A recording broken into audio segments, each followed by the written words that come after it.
Good evening and welcome to A Word with Joy. This is Joy Bennett, your podcast producer and host. And let me tell you right off the bat, it is so nice to be back with a guest in my studio, otherwise known as my dining room, because it was a long haul there where we didn't feel comfortable having an actual live person with us in the house. So this has just been great. I appreciate you staying with us. And this is actually our 6th episode. So by now I should know what the heck I'm doing. Not clear, but I'm trying. Anyway, we have a very special guest today. His name is Paul Petschek. And Paul is quite accomplished. Let me tell you, I don't know how the heck he got here. I am lucky. He's a college professor at Cal State University Northridge. He has also taught at USC.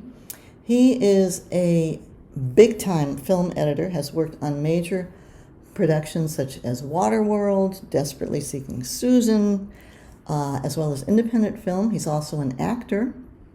He also is interested in somatic experiencing. He's actually a somatic experiencing practitioner. What the heck that is, he's going to tell you. I have very vague idea, but I'm sure he'll go into that more. He's also an accomplished actor and really has done a myriad of things. So he's a multi-hyphenate. Paul Petschek, welcome. Hi, Joy. It's a pleasure to be here. Beautiful day. It is a really nice day, and I appreciate you driving over. First of all, tell us some of the most wacky or interesting or funny experiences you've had. I know you're a professional film editor. In that end of things that you've had that you can think of, maybe just some, something wacky or funny, or something I can brag about. There you go. That will Once work. upon a time, I danced with Madonna when I was working on Desperately Seeking Susan. Oh my God, what was Madonna like for you? Well, we worked together. We didn't get to know each other that well, but at least to you dance danced with Madonna her. is That's kind pretty of a good. Yeah, groovy thing. Yeah. I thought that's pretty cool. Yeah, I think she's pretty amazing myself. I really do. People underestimate her, but she's really pretty formidable I have cultural a little story force. about that. I mean, we were doing a scene in a night dance club, and I was there kind of watching out for the production as it started, and to my knowledge there was no apparent music they were using for the scene, and in comes Madonna, and she has her song. Now, they used that song for the filming of it, and then eventually they made a deal to keep that song in the movie. So I don't know. I just thought that was kind of enterprising of her. Yeah, I'm not surprised. I definitely can understand that. Okay, you had sent me a little intro last night about some background on you, and you kept saying, that's my main jam, editing and other art forms and consciousness, which I think is fascinating, because you say you teach editing and consciousness, which is very interesting. Tell me a little bit about that, how it relates to the college setting when you're trying to teach these students editing as an expression of consciousness and vice versa. Well, when we think of editing and we think of filmmaking, sometimes we just think of entertainment, which is perfectly great. But I know the movies that have affected me most in my life have actually been kind of life-changing, frankly. And it's almost like the movies and particularly the consciousness of the people making the movies have something to say to me. So something maybe my parents didn't say, something my teachers didn't say. And so the ability of movies to reach out and personally affect you and actually improve your life, that's really, that's what interests me in movies, and that's what it interests me teaching students how to do those kind of movies. Mm-hmm. Personal but universal and instructive in that way. Interesting. Which do you prefer, teaching, editing, or the somatic experiencing practitioner work? Well, in a way, it's gotten to the point where it all seems kind of like the same thing to me. So you mentioned somatic experiencing, and I do other somatic therapies like organic intelligence. Tell us in a nutshell what somatic experiencing practitioner does. How is that different from traditional therapy? And well, it has to do with the body. So somatic has to do with the body. So, I mean, you could say that talk therapy is all well and good and valuable, but even people like Eugene Genlin, who came up with focusing, said that until it affects you in your body, till you experience it through your body, through your emotions, your sensations, and through your behavior, it's hard to see that it really had the intended result. Because we can talk about our problems for forever, that doesn't mean that they're handled. mm-hmm. So in the end, so somatic experiencing and organic intelligence, both, and acting and filmmaking and film, It's all reach people through their bodies. Yeah. Mm-hmm. I think you'll agree with me on that. Yeah, I certainly do. It's not just your mind. Right. You're not just your brain, so Right. to speak. Yeah. I think that's why people love horror films, because it kind of gives them a little taste. Okay, what would I feel if I were in a really scary situation? And your body does feel that stuff. Your heart will race, you'll scream, you'll clench the seat, and then you realize, oh, it's just a movie. I'm walking out. I can forget about that. Although when I saw Alien, I could not forget about it. I could not sleep. That was a scary-ass movie. So, but it kind of gives you a little taste. Okay, this is what I'd be feeling. This is what I'd be doing. And this is how it would affect me if I were really in this situation. I think that's why people love to get scared. I really do. Well, other than that, your partner may also just, hug you at that moment. That's and true. That's always nice. But can I say something about that, which is horror films are particularly relevant today because, yes, they put you in that anxious state. And you may have been feeling the anxious state before. Lord knows there's plenty of reason to feel that way these days. Yeah. But the movie gives you an interesting excuse to feel it and feel it deeply. And at least if there's a happy ending of some kind, it resolves it. So somatic experiencing and organic intelligence work much the same way. You might bring a condition into my office, you would experience it in some not unpleasant way, and at the end you might resolve it. You might even resolve it for good, never have to think about it again. Interesting. So a movie works sort of the same as a somatic experience, and a somatic experience works sort of like a movie. Yeah. So you actually do have patients that you're treating? Yeah, I have several clients. Awesome. This guy is so smart. He graduated from Harvard, magna cum laude. And I had to look up how to pronounce that, and I believe I did it right. Magna cum laude. Yeah. Good. Yes. 2 points. Anyway, and very, very interesting background. Just so many myriad things that you've been dabbling in and successful at. It's really quite impressive. It's funny, we met at an art gallery opening. Must have been like 3 years ago now.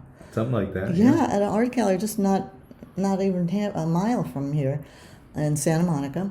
And it was art opening, very interesting work.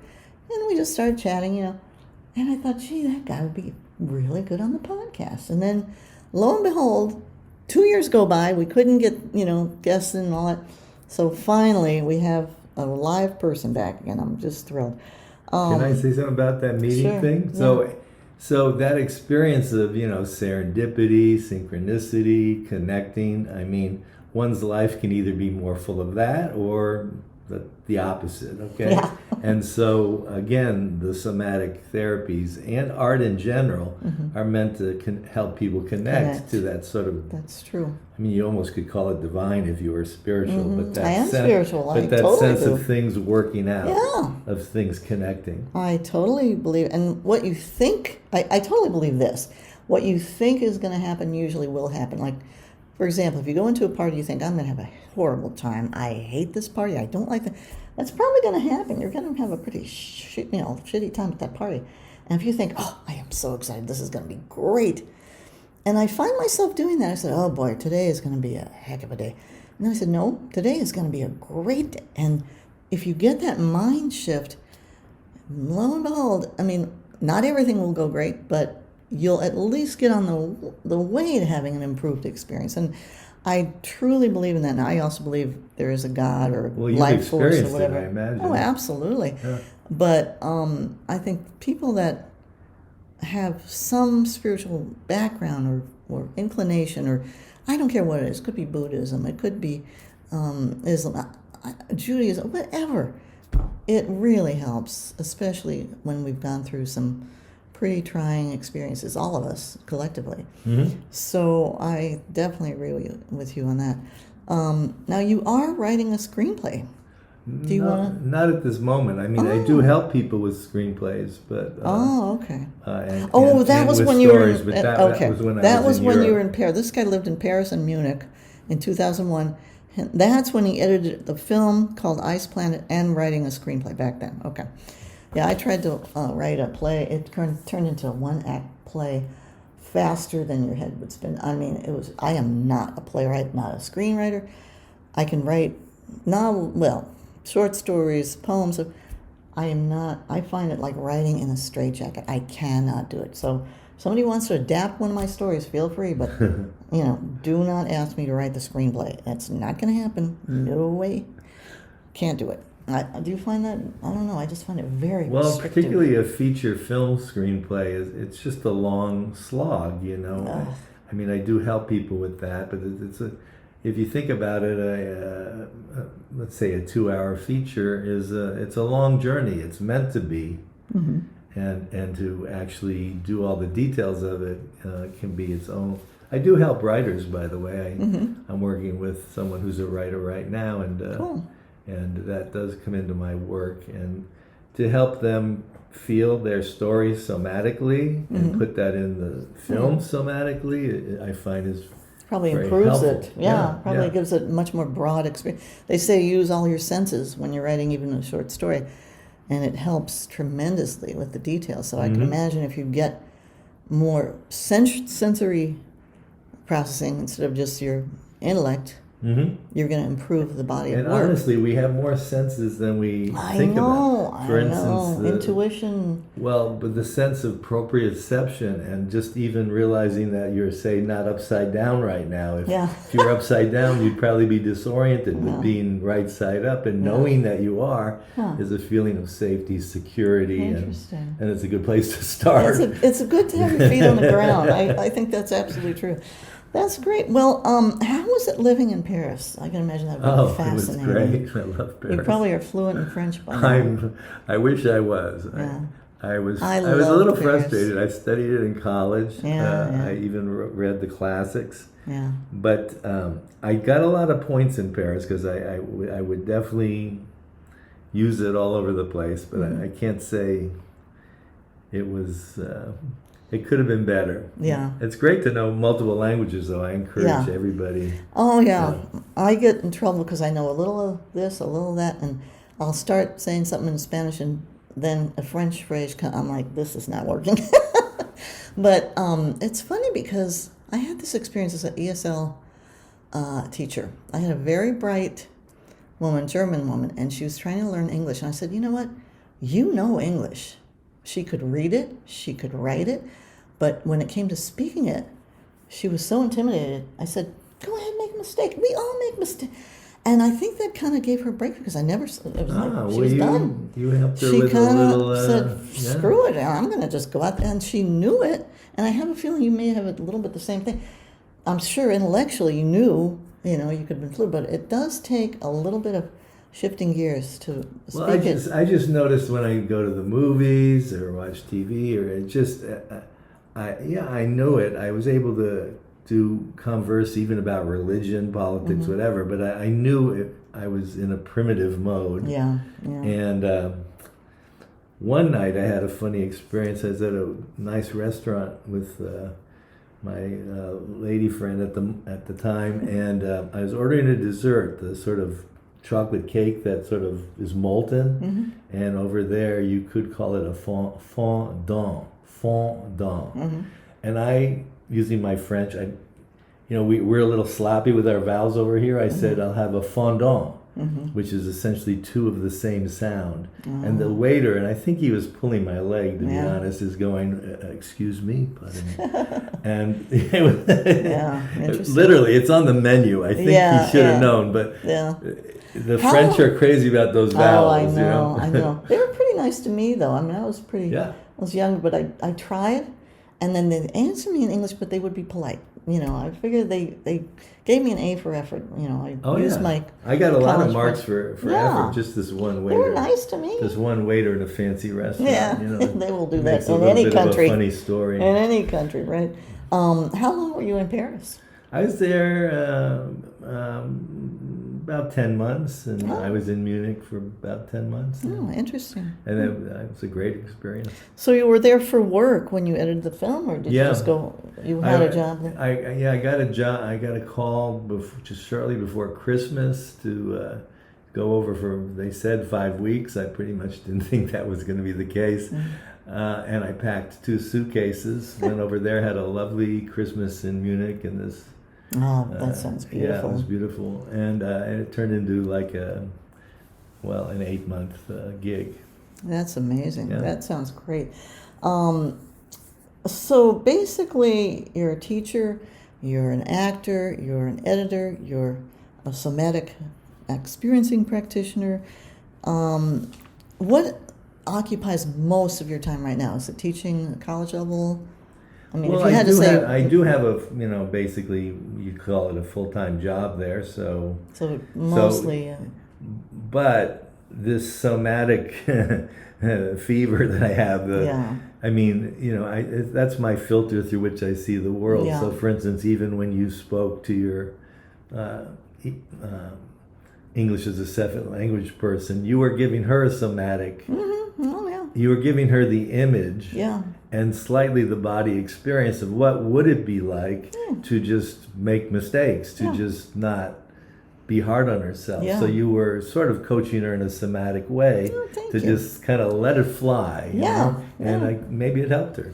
It was a very interesting experience becoming I actually got certified as an ESL language. It was great training and a lot of fun. It was in Rochester, New York at the time when I lived back east, and nice. I'm very grateful that I do that. I think they still have those programs. Yeah. But anyway, well, we're a few more minutes here. As far as your acting experience, I know you acted in independent films mostly. Or? Well, again, acting is the first thing I ever wanted to do in my whole life, okay? And it's always been a bit on the back burner, but I've studied with some of the best. I studied at Lee Strasberg in New York, Playhouse West here, Second City, Upfront Comedy, Judith Weston. So I can't claim to be a hired professional actor to the extent that I might secretly want to be, but the practice and act of acting is nothing if not, quote, somatic. Yeah, that's the true. actor has to embody the stuff, and it's my theory that actors get paid as much as they do when they're good, because they are embodying the things we would like to embody or need to embody. And of course, we all go and pay $18 to go kind of watch them do it in the theater. It's much safer, much milder, but they have to put themselves through it, you see? I see. So again, they're a little bit inoculating us like a vaccination. It's true. They're helping us, guide us through life, through their embodiment. Yeah. And I think that's you think of roles, I totally agree. You think of roles like Tom Hanks in Philadelphia. I mean, what some of these actors and actresses go through. Right. It's really, talk about extreme body, and internalizing that, and the dieting, and then the weight gain, and up and down, and and frankly, any of us, even we all have emotions that are easier for us and more difficult, and we get hung up on the more difficult ones, perhaps. And in a way, they guide us through that. That's they true. do it. They model it for us, and we can watch them and really love them for it. And I really think that's they're so popular. I agree with you. And it's also true many times if you have a very powerful or traumatic or momentous scene in your life, you'll think, oh, this is like a movie. And you'll find yourself thinking, what would a character in a movie do? Like, suppose you're at a funeral. Like, okay, well, people are somber, they wear black. You can copy from all these movies and TVs and books that you read. It's really educating ourselves how to be human. True. Or you could throw yourself right in there on the casket, like some people There you do. go. If you want to do that one, That's that's been in movies too. That's true. But that's why I or think you could it's be like so... Meryl Streep in Out of Africa and just not be able to throw the last bit of gravel that was in a there great because movie. she just can't do it. It's just break her heart to let go of that last bit of soil. I love that movie. I love Meryl Streep. There's a new book out, I think it's either out or someone's working on, about Meryl Streep in her 20s. And she was still Meryl Streep, but it was like learning to be that fine of an actress is very interesting. Well, any last thoughts? We're getting most of the time when we want to wrap up. Anything else you'd like to add? Or Well, I would invite people to look into me a little bit. You can always Google my name, which is Petschek. I have a website for editing called emotionalediting.com. I have a website for somatic therapy work, which is AuthenticExperiencing.com. So Great. to help people live more authentically, like their true selves, their true destiny. And sometimes I say to help them be the star in their movie that they want to be. That we haven't all gotten there. Instead of the it's a work in progress. Yeah, and Paul lives in Studio City, California, which is about maybe half hour, depending on traffic, 20 minutes from Santa Monica here. So I do encourage you to look up those websites. He is very well documented on IMDb. I don't know if you know, that's industry. Although, a lot of people that are not specifically in the entertainment industry can get on there. I am on there. I don't know how, but I am. It's very short, but it's on there. I think you just can. It's not that easy. I'm not really quite sure how I got on there, to tell you the truth. It might have been this podcast. Basically, you can have a free version, which is mine, or you can probably have your professional one, just, $150 bucks a year. One. Yeah, which is I'm totally. I'm going to look up your rating now. I don't know. It's way down there. But, however, we are somatically experiencing a good life for myself here. Anyway, definitely check out Paul Petschek. Look for his work, and if you have any interest in the somatic experiencing practitioner, check that out. Look into his IMDb. You can see some film clips. You can even see, very interestingly, a clip from his comedy routine, open mic at the comedy circuit, which was not bad. I have done stand-up, and believe me, that is the hardest thing to do. Everything else pales. You try to make people laugh without looking like a total idiot. It is difficult. So when you have that, everything else is like, okay, I got this, Anyway, to wrap up, thank you again to Paul Petschek for being here and being in our studio dining room again. And I have just a few minutes left here. This is Joy Bennett for awordwithjoy.com. You can go to that website for more information. I am a published writer. You can also go to my website about writing, which is joybennett.com, and you can find out contact information there and more about me. We are trying to do these podcasts on a regular basis now, so look for future episodes. And I very much would like to thank Mr. Petschek for being here, or Dr. Petschek, I suppose. Your PhD? Right? No, I'm not a PhD. Never mind. Well, he's a Professor Petschek. Anyway, for coming by. Thank you, Joy. And look for more episodes. Thank you so much for listening. And this is Joy Bennett signing off.